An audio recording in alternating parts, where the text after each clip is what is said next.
Hello, everybody. Welcome to episode 30. Today, we have an interview with Bryan Venzen, who is a senior VFX artist at Red Store Entertainment in Cary, North Carolina. He has worked on projects like Mass Effect, Metroid Prime 4, and the episodic series for Minecraft, Guardians of the Galaxy, and The Walking Dead. Bryan has a rich background in visual effects, working in several game studio environments, including TellTale Games, Retro Studios, BioWare, and S2 Games over the last 9 years. I'm so excited to get into this interview, so let's dive in.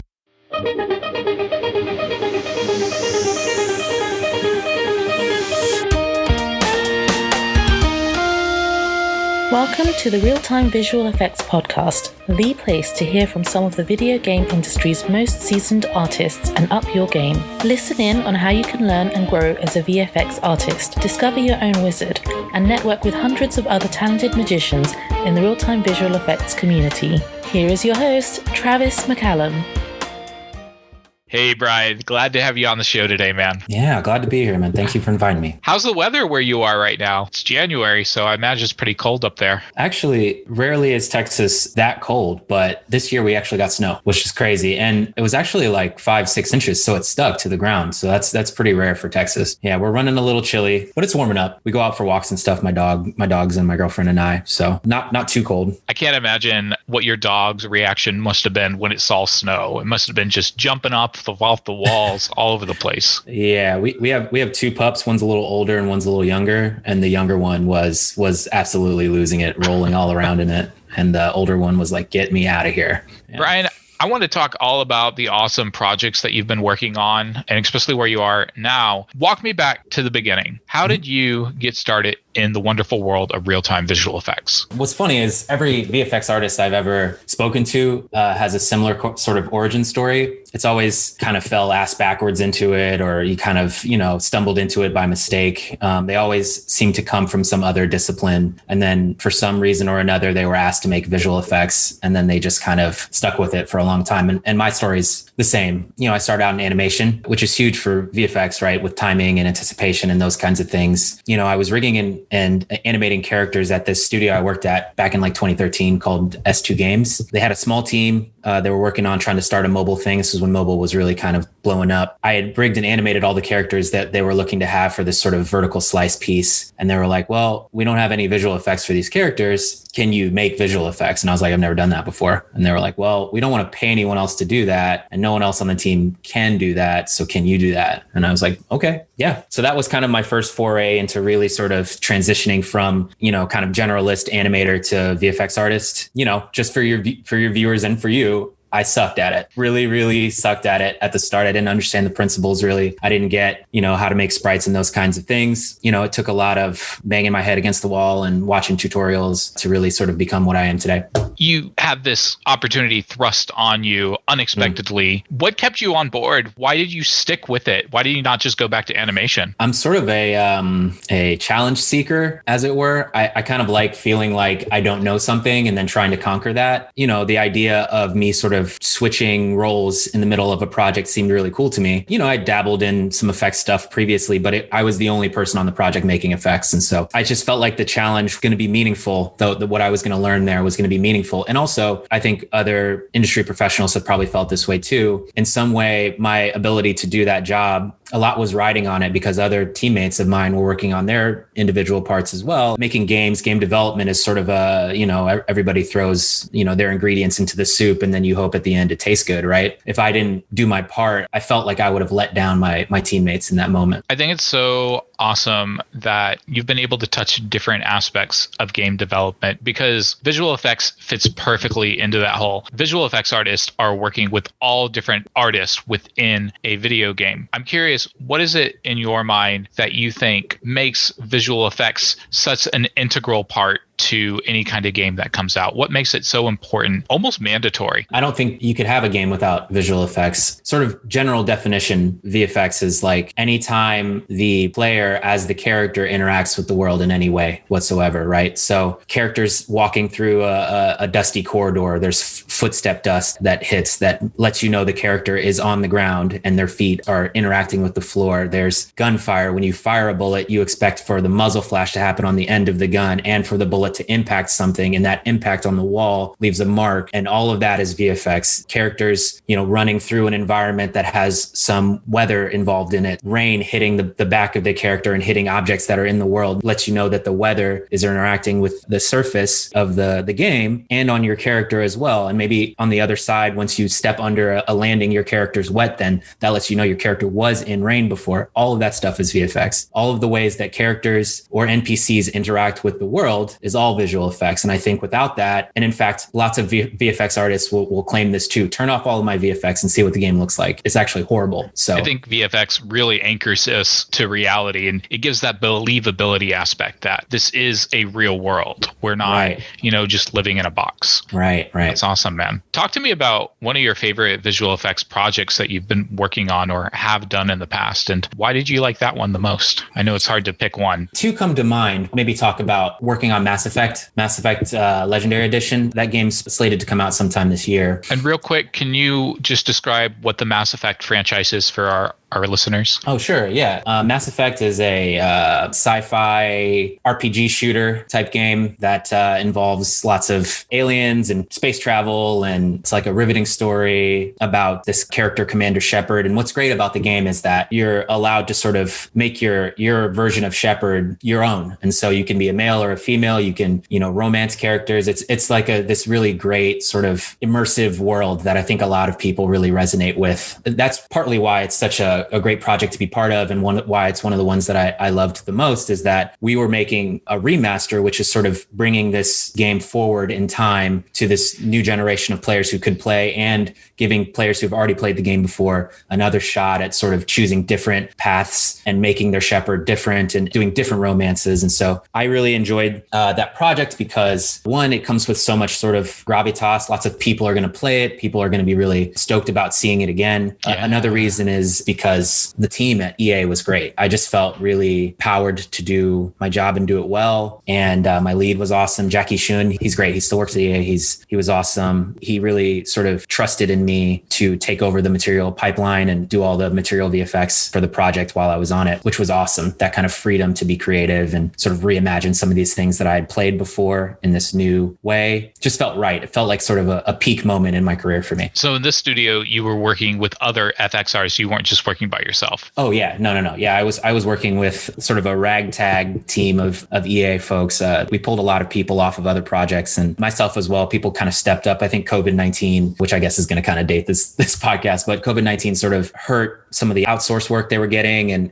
halted a bunch of other studios that were maybe kind of partnering. We took a lot of internal artists to kind of help make that project go. That's awesome, man. I cannot wait for the game to come out. I wish you could tell us about your effects right now, but it's a little hush hush at the moment. Right. But it's okay to talk about the fact that it's coming since it's been announced. And so I just really enjoyed the work there, and I think the team really made me feel wanted and useful, which is always great in development. And EA is such a big company too. I know we had Anthony Davis on, and he works in Florida, so it really is at a national, if not global scale. Yeah. I have a buddy of mine. Actually, I went to school with him. His name is Dennis Bernval. I think he actually is exiting EA maybe here soon, or maybe he just did. But he was one of the creative directors and lead designers at DICE, working on Battlefield 2. He's pretty beloved in the Sweden area. He's from Sweden, so yeah, EA DICE is in Sweden. I want to ask you about some of the trends that are happening in the world of visual effects for 2021. What do you see on the horizon? Or some of the stuff that's coming in visual effects is some of the stuff that we've been asking for a long time as visual effects artists. So more control over, how our effects are used, and maybe more control over how expensive those effects are, with more integrated systems like Niagara, which is an Unreal Engine effects tool that's pretty brand new. I think people are spending more time, VFX artists are spending more time exploring that tool set and really getting familiar with it. I think a lot of the kinks on Unreal's side are being worked out as they move towards Unreal 5, which is, I think, going to be an explosive explosive new tool set and engine for visual effects artists, free and professional, because lots of people use Unreal Engine professionally. I think Embergen is this new sort of simulation software that's kind of on the horizon. It's made by these guys called Jenga Effects, and they have been doing the rounds to try to get the product into the hands of lots of VFX artists and see what they can make with it. And I think, in this coming year, that's going to be really huge for professional development. Finally, we're in an unprecedented time. We're starting this new generation of consoles, which is great. And so that brings more power and more stronger hardware, which I think is a limitation of all VFX artists is, how many sprites or particles can I put on screen? How complex can my shader be? And the stronger the software and the hardware gets, the more we can do. With performance optimization always being a constraint in the real-time space, when it comes to budget, do you think visual effects artists are being afforded enough, or do they have less of the pie compared to some of their other counterparts? What are your thoughts?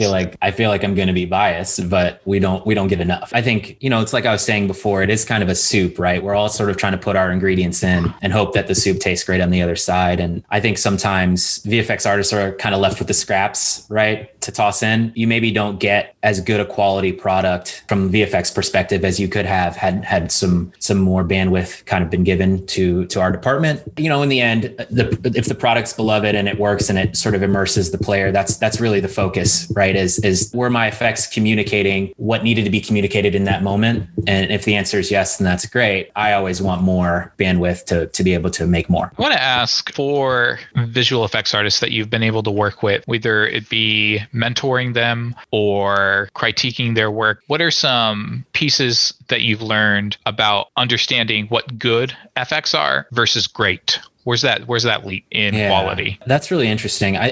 I analyze this stuff all the time. I'm kind of a nerd about effects because I really appreciate the craft. And so I do it in my spare time as well. And so I spend a lot of time staring at my own stuff as well as other people's and analyzing every part and, how many sprites are they using? And is this shader too expensive? And then, that's probably a lot of overdraw. I kind of start to try to stare at lots of these little things and say a bunch of technical jargon that probably lots of other people wouldn't really pay attention to. But I think some of the things that separate a good effect from a great effect is, how does that effect sit in the world? I think a lot of maybe younger VFX artists or newer VFX artists who are still trying to, learn their craft forget that putting a light in their effect actually allows, your fire to feel like it's in the space, or, your magical explosion to feel like it's sort of affecting and shining on the walls. I think without that, it sort of feels like it's just floating on screen. Stuff I look for is ways that the artist has tried to ground their effect within the world, integrate that effect within the art style of that world. So sometimes you'll see, a hyper cartoony game style and then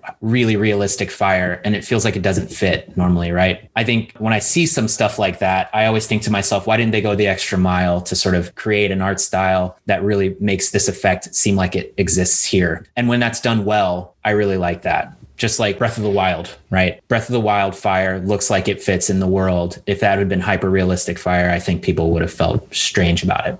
So. Yeah, I love that you talked about lighting being an important consideration for visual effects artists. And I just think about the material shaders and how translucency interacts with different sprites upon sprites. It is important for us to be able to understand scenes in context when we're putting together. Like, visual effects does not exist in a black box. I understand from a portfolio perspective if you're trying to just showcase the effects, but oftentimes I'm hearing from other people that, throw on a character animation when you're shooting a fireball rather than just appearing out of the ether. Yeah, context is everything. And, it's like we talked about before, visual effects is sort of the medium between the player character and the world, right? So it's nice to sort of see that character in that world and then show your thing that happens between if you have that context. Bryan, I know that you've been working at many AAA studios in the US, and it is clear to me that you have a lot of diversity in the knowledge each studio has within its own culture. I was wondering if you could talk to me a little bit about the VFX workflow and how it differs between company and company, maybe even the team structure itself. What have you discovered about your own preference to FX work throughout your time through all these studios? FX sort of sits at the end of most workflows, most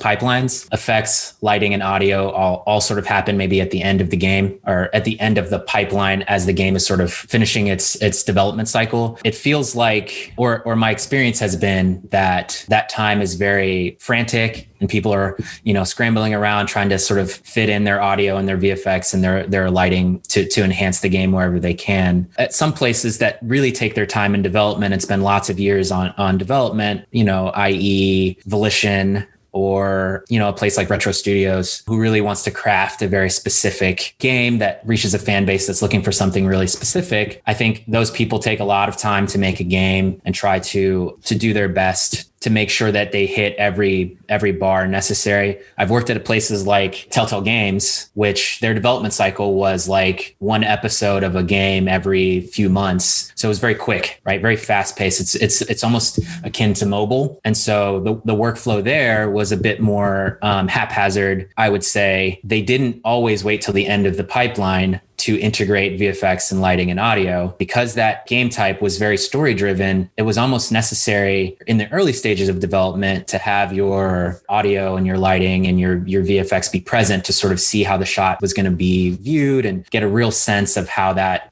storytelling was going to take place. And so I guess what I'm saying is that flow of how VFX and audio and lighting are integrated is different from studio to studio. I guess as a VFX artist, I would prefer to always be early in the process. And I think lots of studios are doing their best to try to make that possible, because I think kind of waiting to the end doesn't do justice to some of the stuff you could have done had you integrated pieces like audio and VFX earlier on. And it's preferable too for the FX artist, at least to get placeholder effects in context and then just iterate on them. Because, when you get it to the animator or the programmer or the art director, he'd be like, it's too small, or can you make it bigger or whatnot? And you need that feedback early on. That way you're not working overtime in those last few days. Yeah. To it. Yeah. And I think too, it gives everybody context for how it's all going to come together at the end, rather than sort of be surprised, right? Like nothing happens. And then 2 months before it's over, you put something in and people are like, oh, I didn't know that was going to be there. So I think if we're all trying to make this product at the same time, it's best that we all can see all those separate parts be put together earlier on. So from all this experience, have you developed a personal style? Is there certain effects, maybe environmental or character? What's your favorite thing to make? If somebody would be like, Bryan, you can work on any effect you want in the company. Take your pick. What do you want? So over my career, I've kind of morphed a little between styles. Really early on, I was working at S2 Games, and they made kind of a more cartoony style game. It was a MOBA akin to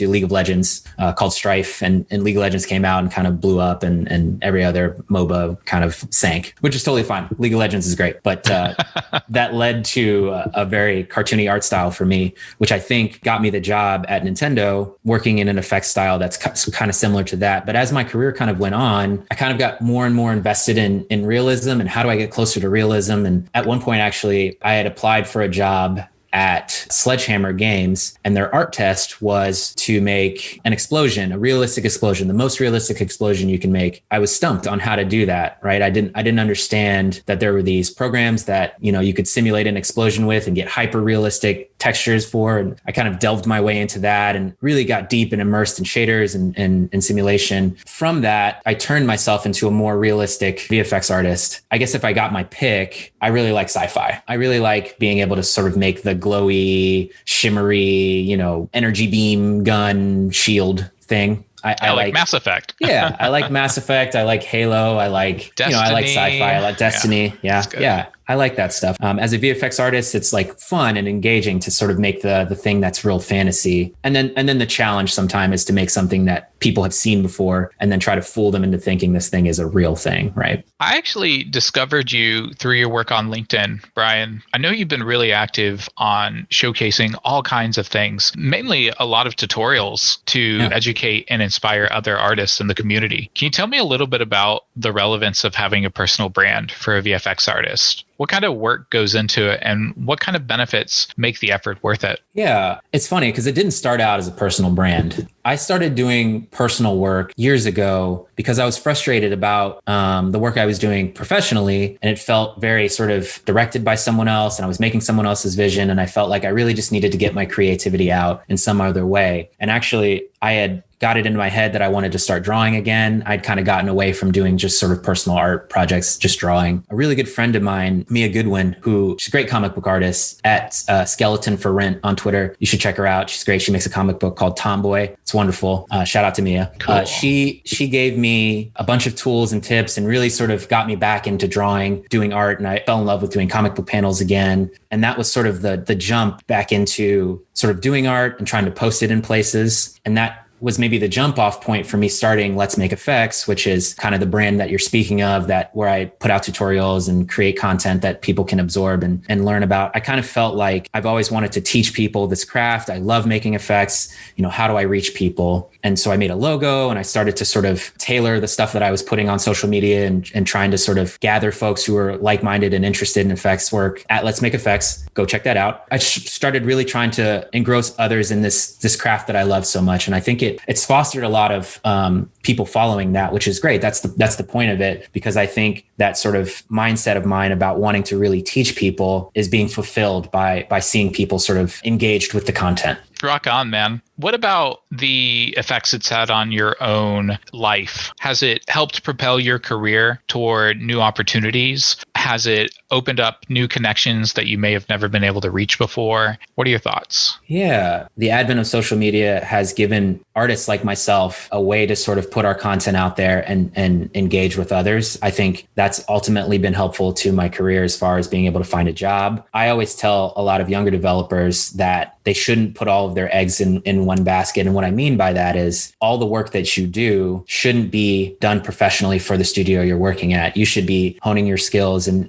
crafting art of your own at home, because there is this untalked about tough part of being a developer where you could work on something for several years and that thing could be shelved and you'll never see that work again. And that's work you can't show anyone. So you don't have any work for the time you spent. If it's 3 years of development and then they decide the game's not greenlit and it's not going to come out, what do you show for that time? Right? There are plenty of pros, including the fact that if you're working on stuff that really engages other people, those are portfolio pieces. Those are conversations you're having with people at studios that you may want to work for in the future. I think it creates this space where you are showing yourself professionally to others without the need to be employed by somebody. I think a great metaphor is that when you have a rainy day, make sure you fill the well with water before you have a dry spot. And you need to get water. So when you're making these deposits toward your future, you'll have a backup plan in case things go south. I just know so many companies have had to shut down,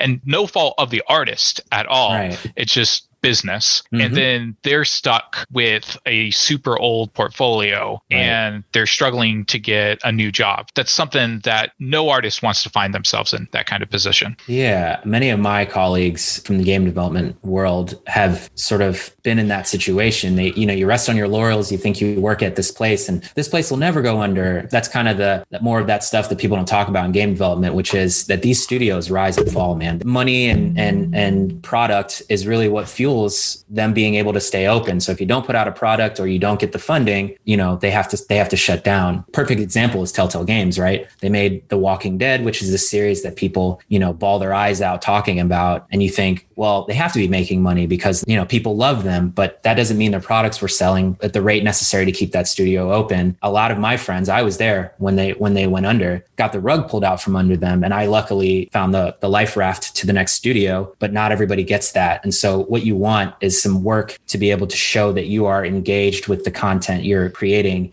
even when the stuff that you are making professionally can't see the light of day. Bryan, the reality for many people, it is hard to do art outside of work sometimes because you've got family or you're just burned out from the stress of work. Mm-hmm. How do you stay motivated to continue to do art outside of work? That is a good question. I sometimes find it difficult as well, just because, life happens and you have pets to take care of and, family members and things like that. I think there are lots of responsibilities that maybe would seem more important. But I also believe that you have to make a concerted effort to make art important too. I actually try to engage with it it even outside of work at least once or twice a day, just because for one, it's a stress reliever for me. So I really actually enjoy making art, even when it's the thing I do professionally. The other thing is I think it affects the work that I'm doing at work as well, right? I'm testing out theories and trying cool things that maybe in a professional setting, I don't have the time for, or I don't have the bandwidth to do, or I don't have the okay to do there. But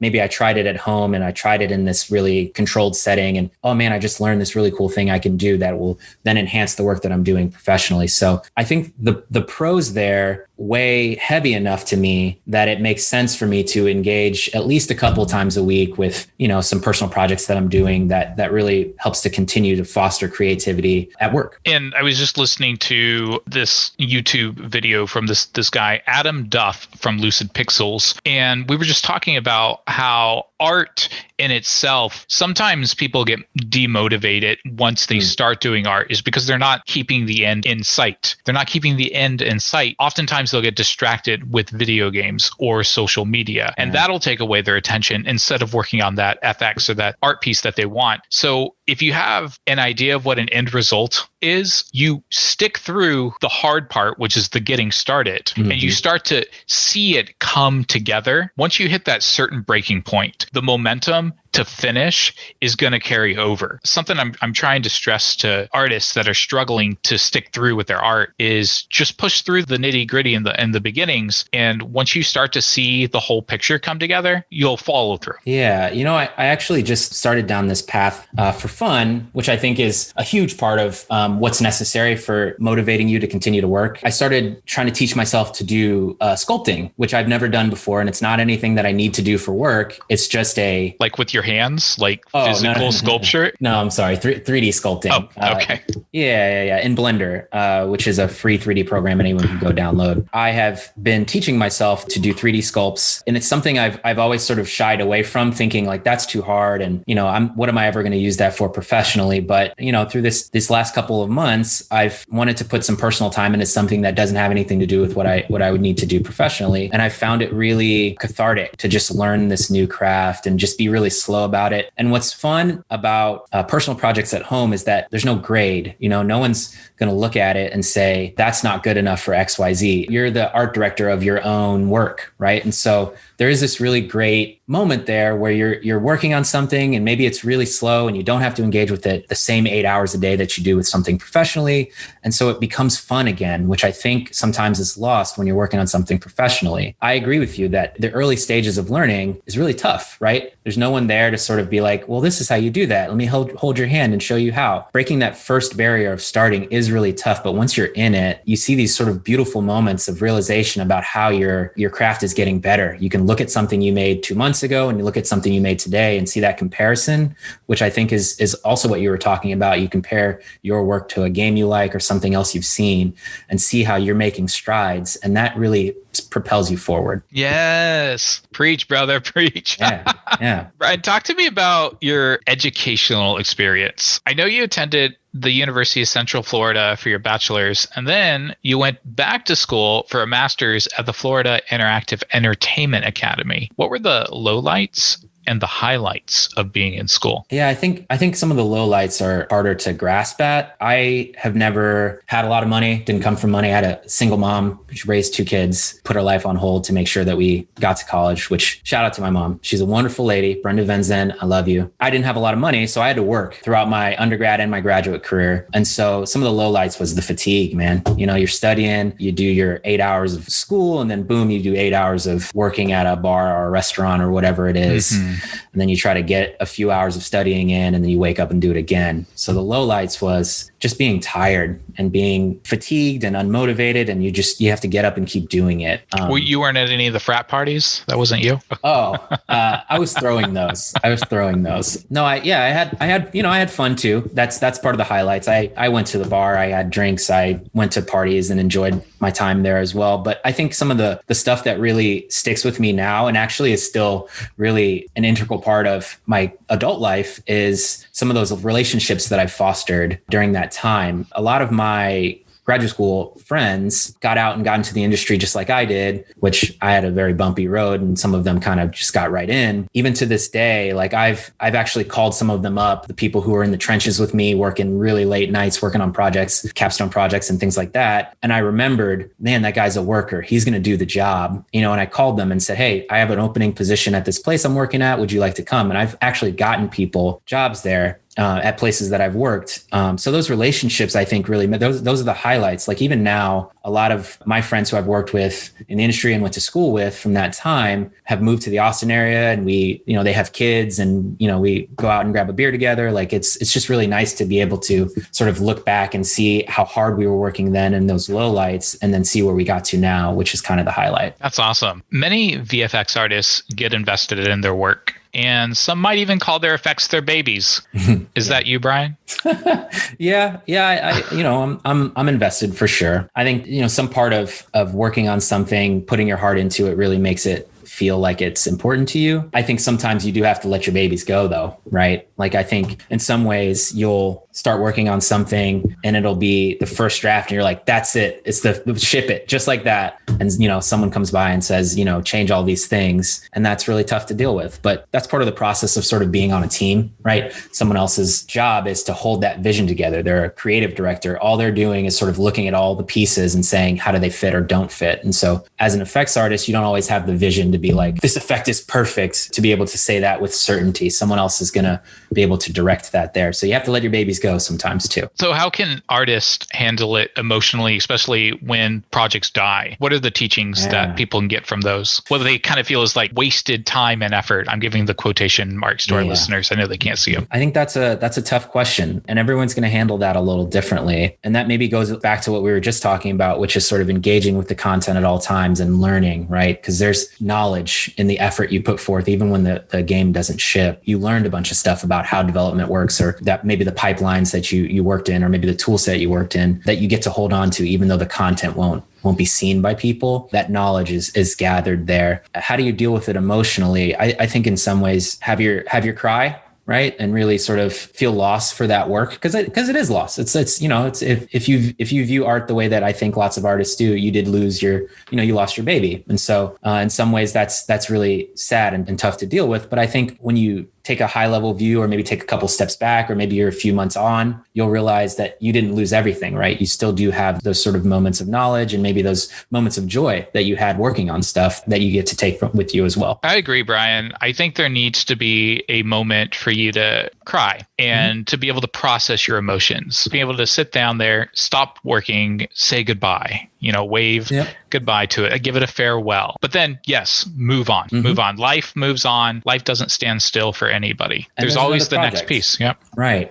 Exactly. Are there any role models, VFX or not, that have inspired and influenced you in your own life? Yeah, I called her out earlier, but my mom, I think, is one of my role models. She's wonderful, right? She's still in Florida, or is that where you're from? Yeah, Florida, born and raised. And she raised the two kids by herself, single woman on one salary. Being a person of color in the United States is tough on its own. Being a woman of color is even tougher. So I commiserate with her. I thank her all the time for the tutelage she's given me and the love she's given me. I think she's a wonderful role model, a great parent. I want to be that kind of parent too. No kids yet? No kids yet for me. Yeah, I hope in the future, but we'll see. I follow game development closely. I love the craft. I love making games. And so people like, Cory Barlog, creative director of God of War, is he's an auteur. He made one of the games that I love the most, which is the most recent God of War iteration. I think he's a great person to idolize and role model. Phil Spencer, head of Xbox, he's great. He's built up that brand. He's created community. He's done outreach. He's shows up on every E3 stage and Game Awards stage, trying to keep players engaged. And he talks a lot about disabled gamers and how he wants his brand to reach those people as well. And I just think any outreach you can do to people who want to be gamers and maybe have found barriers of entry, I just respect him for wanting to do that. I think Phil Spencer's great. Inclusivity is such a powerful thing to have. Yeah, and our industry needs more of it. I think that's been evident some of the press releases and things that you've seen from studios, people are trying to really change their company culture. And I think that's really great. I'll maybe mention like one or two other people. Sure. I like Hideo Kojima. Metal Gear Solid's great. And that guy's bonkers. Just look at Death Stranding and you get a view inside his mind. He's nuts. So Kojima Productions is really cool. And I really appreciate his sort of kooky artisticness. I always wanted to get a Japanese VFX artist on the show. There's just a language barrier, and it's so hard to deal with. There's this guy, he did I think Shintaro Tekai. He was the VFX director for Final Fantasy VII, the remake. And I just keep looking at those effects and I'm like, oh my gosh, how did they do them? Yeah.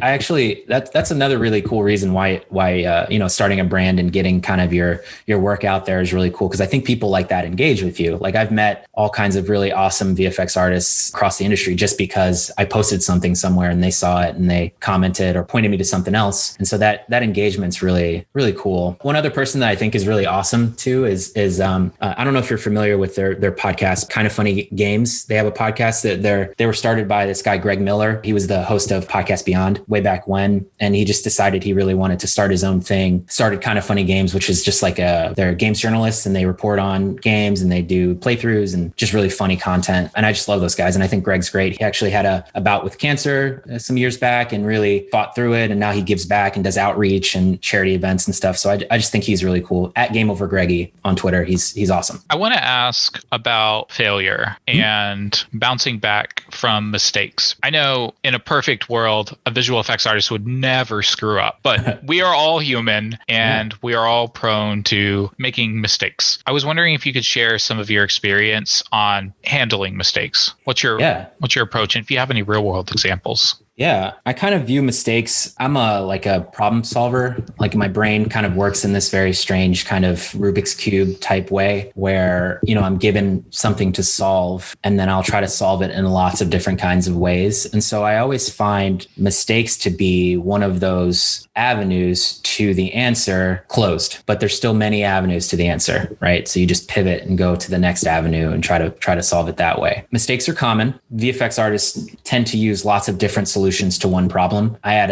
an old VFX lead, Chuck Christ, when I was at Nintendo, and he used to say, there's more than one way to skin a cat, which isn't an uncommon phrase, but he used to say that about VFX. Like you can solve this thing so many ways, one mistake or one way that failed is just one of the ways. There's plenty of other ways. When I fail at something, I just view that as me gaining the knowledge that solution doesn't work for this problem. Things that I failed at before, there are plenty of examples. I was just starting out trying to learn simulation programs. So I was working in Houdini when I was at TellTale Games working on Batman. I was trying to do some explosions and some dust puffs and things like that. And I just couldn't get the tool to give me the textures I wanted. I tried my hardest to just use this tool set. After a while, I was like, this just doesn't work for me. And I, searched the internet, tried to look for some other ways that I could create textures like that. And I found Blender was an okay way to do that. And people had put up a couple of tutorials and I looked through them, and my knowledge from making a couple of experimental simulations in Blender helped foster my knowledge in Houdini. And I went back to the drawing board and then actually found my way through making some textures that worked for Batman, which ended up getting into the game. One big pivot for that is acknowledging that there is an issue. But the second part is asking for help. When you reach out to others, whether it be anonymously through the internet, you can be pleasantly surprised with the amount of support and outreach that's available. Yeah, realtimevfx.com. A lot of VFX artists know about that. And actually, what's funny is I've been talking to more VFX artists lately and realizing that they don't know about this website. It's great. That's like a community of VFX artists who ask each other questions, post work, solve problems. There's competitions. It's actually a really great community. And it's just like what you're saying. You ask a question and people are apt to answer you. Brian, we are ready to get into the lightning round questions. Quick and easy, just like visual effects. Are you ready? Yeah. What is a perfect one-day getaway in Austin and the surrounding area? Well, you got to go downtown to 6th Street. 6th Street is like the kind of the bar party scene in Austin. So I would say if we're doing a day, you're going to wake up, you're going to go hiking in the Greenbelt. So you can walk around, see some really great sights, and you can get some glimpses of the skyline from Austin. And you're going to go to Taco Deli. You're going to get get yourself breakfast tacos, which surprises me that lots of other people around the world don't know what breakfast tacos are. Eggs, bacon, and cheese in a tortilla. It's wonderful. Yeah. And then maybe you can catch a movie in the middle of the day at the Alamo Draft House. They're great. That's the kind of movie where they bring you food and popcorn and stuff to your seat. You can make orders. You can drink beer there. It's great. Later that evening, you can go downtown. You can catch a lot of really great bars and restaurants in that area. They make a great cocktails at a bunch of those places down there. And then is there one bar in particular you'd recommend? Oh yeah, go to Whistler's. Whistler's is great. They'll make a great cocktail there for you. Yeah, and then in the evening in Austin, there are plenty of places to look up at the sky and see stars. There are plenty of places to, go putt golf. Peter Pan golf is great. So yeah, I think that's an ideal day. If you want to get like the full Austin experience, catch a couple of those Austin things and then head your way out of town. Remind me the next time I'm in Austin to pick you up with my tour guide. Sounds like you really know your way around. Yeah, no, it's my favorite city of all. And I just really appreciate all of its sites. So what video game or app are you using on your phone that is the most fun? Ooh, on my phone. Actually, I just got my girlfriend into this game called Carcassonne. It's like a 30-year-old board game. And we had the physical board game. We bought it thinking we might bring it with us on a trip that we ended up not going on. But recently, because we really wanted to play with her family, we got the mobile version. So Carcassonne is made by this company called Asmodee, and they have a mobile version play. And it's really great. It's like a city builder type game. And you just get points for, parts of the city that you build. And it's just really fun. I like that game a lot. What is your favorite thing to cook or eat? Friends of mine will tell you this. I wouldn't even need to answer this if people who knew me were here, but I love chicken wings. Actually, what's really great about Austin is there's plenty of places to get wings. And one of the ways that I had fostered community for myself here in Austin way back when I came was I started to do a wing night with some friends of mine. And we would go every Thursday to the same spot. We'd watch, sports and commiserate with each other and eat wings at this place. It's called Wings Up. It's really great. I'm sure you're aware there is a Austin visual effects group there where a whole bunch of VFX artists get together at bars and, eat wings. If you haven't heard of them, I think Lee Armato. I know Lee. He's the guy that is organizing them. So definitely touch base with him. What's funny about visual effects is that there aren't a lot of us. We all kind of know each other. At some point, you have met probably a good majority of the community of VFX artists, and there's new ones coming in. But yeah, I know Lee. He and I are friends. What is your favorite book or podcast you've listened to recently? My favorite podcast is Game Scoop, IGN's Game Scoop. Damon Hatfield actually does that. He's really funny and engaging. He has a couple of other IGN games journalists come on there. They just talk video games. They do a little 20 questions challenge thing at the end where person writes in a game name and then they try to guess it in 20 questions. It's great. They keep current and they're really kind of lighthearted and fun. And sometimes that's all you need when your day has been really long. And we definitely need more of that humor and positivity in the world today. Yeah, agreed. Favorite video game visual effect you're jealous of that is not your own? Maybe it's going to seem silly, but I remember it vividly. The nuclear explosion in the first Call of Duty Modern Warfare. It's this kind of cinematic moment. You're flying away on a chopper and then boom, there's a huge nuclear explosion that happens in the background. It knocks the chopper out of the sky. You fall down and then there's a blackout on the scene, but you can see the mushroom cloud kind of like cascading upward into in the background. And I was so engaged with that effect when I played that game. I was like, this is amazing. And actually what's funny is I met the guy who made that effect. He works at Certain Affinity here in Austin. Really great guy. His name's John. He's awesome. He asked me the same question. He's like, what visual effects is really cool? And I told him that and he's like, I made that effect. I was like, what? You made that? So anyway. Best advice for a first-time visual effects artist or people looking to get into the industry? That advice is always the same for me. You should be working on your craft daily. You should be reading tutorials, making art and content to post on the internet, to get your name out, to engage with the content as much as possible. There are a bunch of free ways to do that. Blender is a free 3D program where you can model, rig, animate, do simulation. There's a bunch of free engines, Unity and Unreal Engine, to get started in making game development strides. The more you engage with the content, the more you learn, which makes you hireable. What is the thing you are most excited about for the future of VFX? I think I'm the most excited about more ways that developers will engage with their fan base. I know it's not as streamlined and as beautiful as people want it to be yet, and that includes me, but I think VR is this really amazing new immersive way to play games. Just like we were talking about before, visual effects is this way that makes you feel like you are interacting with the space. The more we develop that technology, the more need for VFX artists there'll be. I'm more than excited about how that medium is going to be used in the future. What question do you never get asked, Bryan, that you wish you were asked more often? That's a toughie. I guess I wish that people would ask me what my ideal professional scenario would be. Bryan, what would your ideal professional scenario be? Oh, so unexpected. I think the ideal professional scenario would be that I would be working at a place that I really revere. The height of game development is The Last of Us Part 2 currently, to me. I think Naughty Dog is far and away one of the greatest game development studios of all time. I love all of their games, Uncharted, The Last of Us. And I think it would be ideal that I would be working on projects that have the same emotional resonance and personal touch that Naughty Dog does. And I would be in a leadership role, maybe creative director or technical director, working on a project that I really, really love and want to engage with. I think that's the ideal professional scenario for me. One last thing is I would love for that role to actually have aspects of mentorship, being able to teach younger effects artists and younger tech artists my craft and my knowledge, because again, I think there's just something really great about it, being able to share that kind of thing with people. I agree. I think any career trajectory should eventually lead to some kind of teaching. I will mention, though, I asked that question to Shannon Burke a while ago before she had her kid, who I guess she just had, and she's like, "No, I just want to play video games when I get off of work." That's what she told me. But now she's a mom, so she gets to teach a little infant. So that's right. Can't escape the fate one way or another. New artists. It's good. Bryan, are there any final thoughts or things to plug? Anything you want to promote?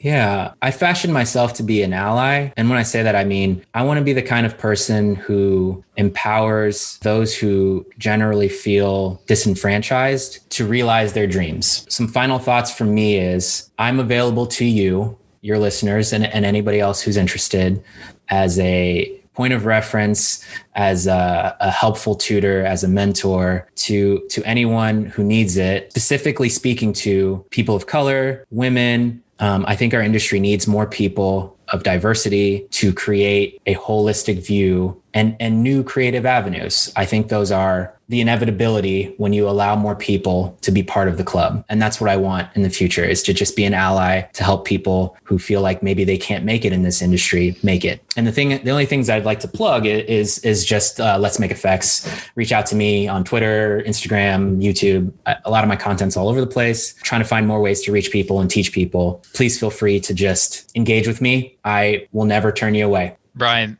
thank you so much for being on the show today. It has been an absolute pleasure. Yeah, you as well, Travis. Thank you for having me, man.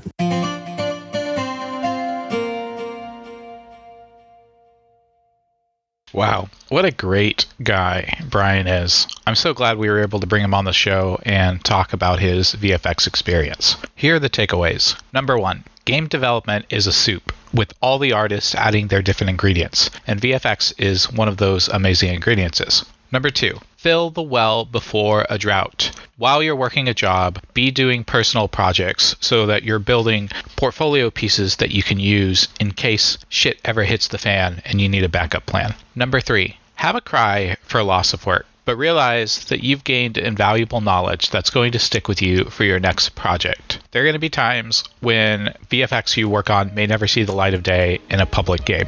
It's okay, but you're always taking something away, no matter how intangible it may seem. All right, everybody. As always, I'm so happy to have you on the show. Be sure that you're sharing this with others and spreading the good word about our community. Until next time, rock on.